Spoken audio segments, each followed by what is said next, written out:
are at Cullen Pistol, and today we're going to learn how to properly order your oysters off a menu. Because for a lot of people, they say, oh, I want a big plate of oysters.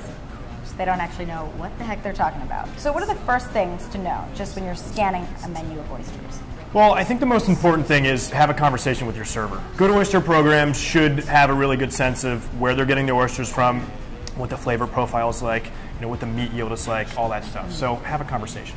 Are there big differences between East Coast, West Coast, Southern, Canadian? Between East and West tend to be size difference and taste difference. West Coast oysters, by and large, are much smaller.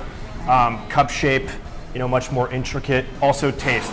Typically a West Coast oyster is less briny, more of a melon or fruit-like finish. East Coast oysters really upfront brine.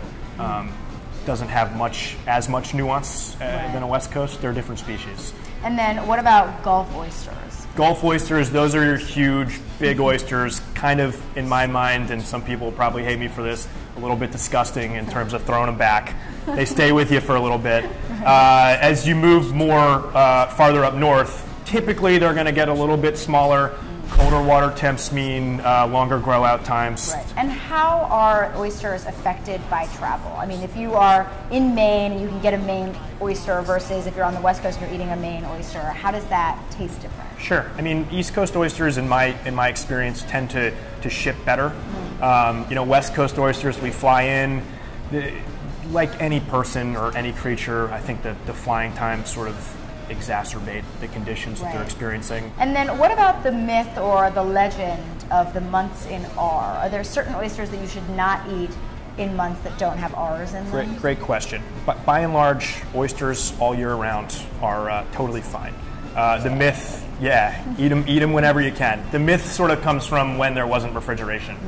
The other part of this is typically in the summer months, oysters are spawning. They taste a little flabby, as anyone would be after they spawn. Of course, we all are very flabby after spawning. So in the winter months, oysters are storing up glucose reserves for when they go in hibernation. So super fatty, super rich. So they're better in months with Certainly R's, better, but it's not a health concern. Right. Feel free to eat oysters all year round. Wonderful. Well, thank you so much for giving us the insight into how to properly order our oysters. And obviously, if you want to order some good oysters, you can come here to Cullen Pistol. Absolutely. Thank you so much. You're welcome. I'm as confused as you.